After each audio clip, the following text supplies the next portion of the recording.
हे guys welcome back to my channel. आज हामी चाहिँ 79 को क्वेसन नम्बर 14 को बारेमा कुराकानी गर्दैछौँ, जुन चाहिँ हामीलाई चाहिँ यो ग्रुप अन्डर अथवा रेस्पेक्ट टु सबट्र्याक्सन चाहिँ ग्रुप होइन भनेको छ, प्रुफ गर्न भनिएको छ। अब कसरी प्रुफ गर्छ हेर्दै जानु होला। ल, यसमा हामीले चाहिँ ग्रुपको कन्डिसनहरू के छ त पहिला हामीले ग्रुपको कन्डिसनहरू हेर्छ, त्यसपछि फर्दर हामीले सोल्युसन गर्छ। र तपाईँलाई चाहिँ योभन्दा अगाडिको भिडियोमा जुन चाहिँ मैले अलरेडी यस्तै खालको मैले ग्रुपको त्यसपछि हाम्रो रिङको भिडियोहरू पनि पास्टरको क्वेसनको सोल्युसनको भिडियोहरू पनि प्रोभाइड गराइदिएको छु, तपाईँले पनि हेर्न सक्नुहुन्छ।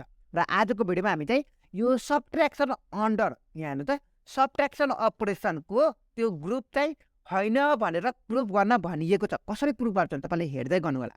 ल, अब तपाईँलाई चाहिँ कन्डिसनहरू भनिदिनेछु। ग्रुप हुनको लागि कन्डिसनहरू के छ त पहिला कन्डिसन भनिदिन्छु, त्यसपछि अरू कुराकानी गरौँला।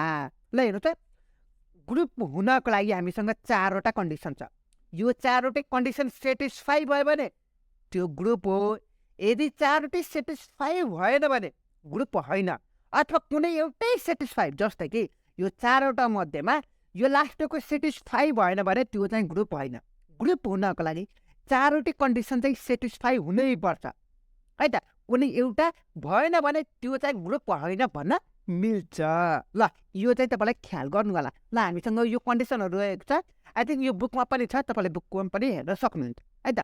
ल, अब हामी चाहिँ क्वेसन नम्बर 14 तर्फ लागिहालौँ न त, कुनै पनि ढिला नगरिकन। हेर्नु त, हाम्रो चाहिँ यो मल्टिप्लिकेसनको छ। यो स्टार, यो बिचमा स्टार देख्नुभएको छ कि छैन?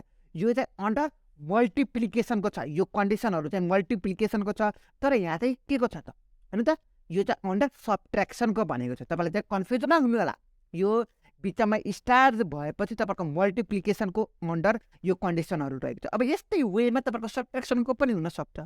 हुन्छ, तपाईँले म भनिदिन्छु, चिन्ता गर्नु पर्दैन है त। ल, लेट सी। अब मैले चाहिँ के गर्छु भन्दाखेरि लेट यो जेड भन्ने यो के त सेट अफ इन्टिजर हो भनेर लेट गरिदिन्छु है त।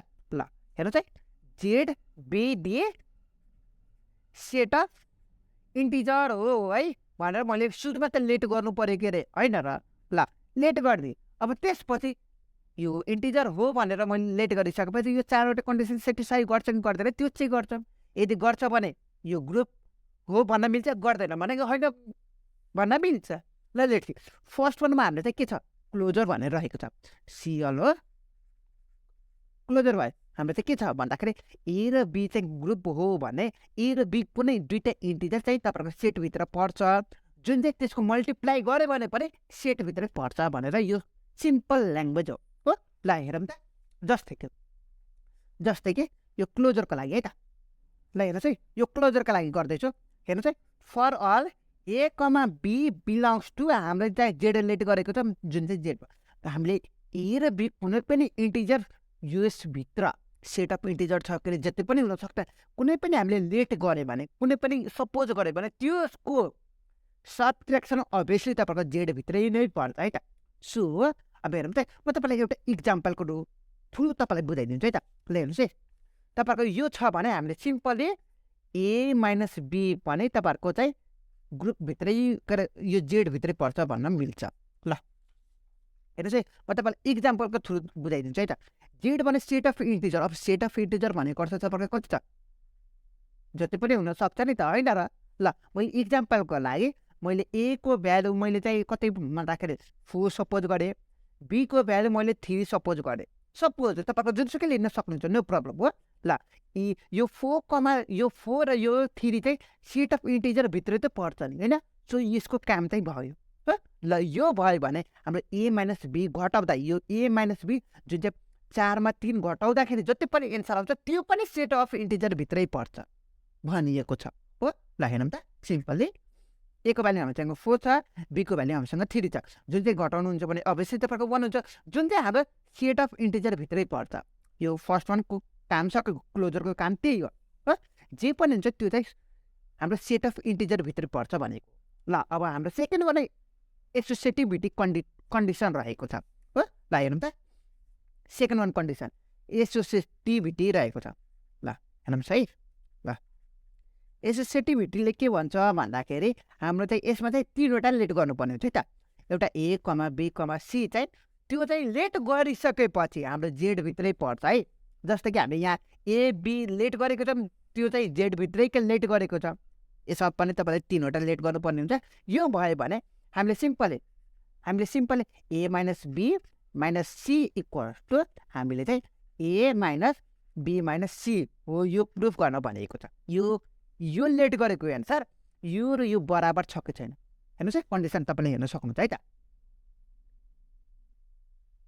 ल तपाईँले चाहिँ यो हेर्नु त, यो र यो इक्वल टु देखाउनु पर्ने हुन्छ एसोसिएटिभिटीको लागि। ल अब तपाईँले चाहिँ अब इक्जाम्पलको रूपमा म तपाईँलाई बुझाउनु पर्दा ए को भ्यालु जतिसुकै पनि सपोज गर्न सक्नुहुन्छ, बी को भ्यालु र सी को भ्यालु जतिसुकै पनि सपोज गर्न सक्नुहुन्छ तपाईँले। मैले 4 त्यसपछि मैले यहाँ चाहिँ 2 त्यसपछि मैले 1 सपोज गरेको छु हो एबिसीको भ्यालु। ल अब हेरौँ त, यो चाहिँ तपाईँको मैले ए को ठाउँमा मैले 4 सपोज गरेको छु, बी को ठाउँमा मैले 2 सपोज गरेको छु, माइनस सी को ठाउँमा मैले 1 सपोज गरेको छु। ए को ठाउँमा मैले चाहिँ कति 4 त्यसपछि तपाईँको 2 माइनस 1 भयो। यो घटाउँदाखेरि तपाईँको कति छ 2 माइनस 1 जो चाहिँ तपाईँको 1 भयो।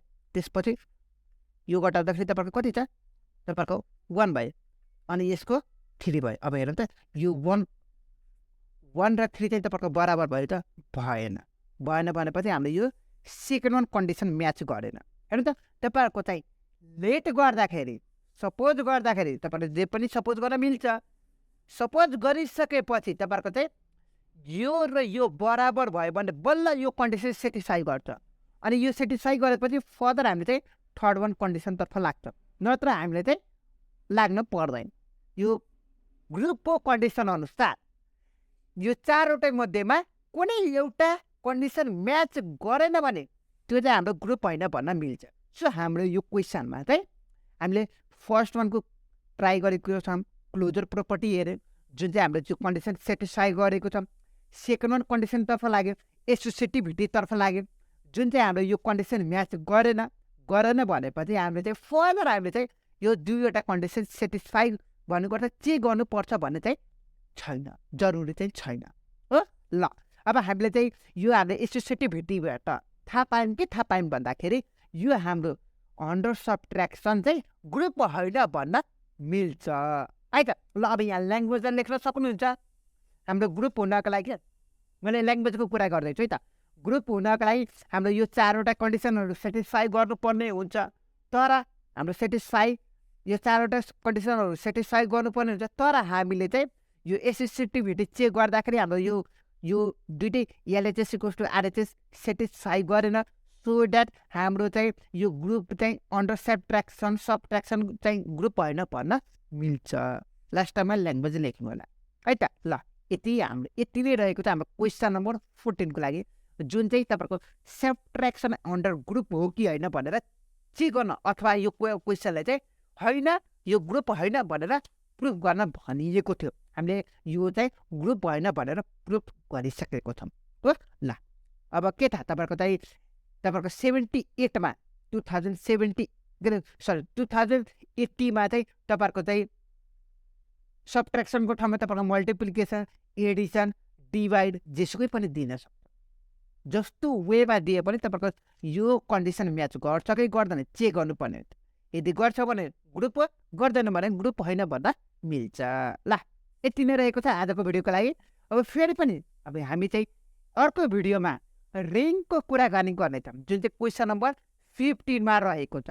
ल अब आजको भिडियो चाहिँ यति नै रहेको छ र नेक्स्ट भिडियोको लागि च्यानललाई सब्सक्राइब गर्नुभएको छैन भने च्यानललाई सब्सक्राइब गर्नु होला र लाइक सेयर कमेन्ट गर्न नबिर्सिनु। सो यति भन्दै आजको भिडियो यही समाप्त हुन्छ। See you in the next video. Till then have a good day.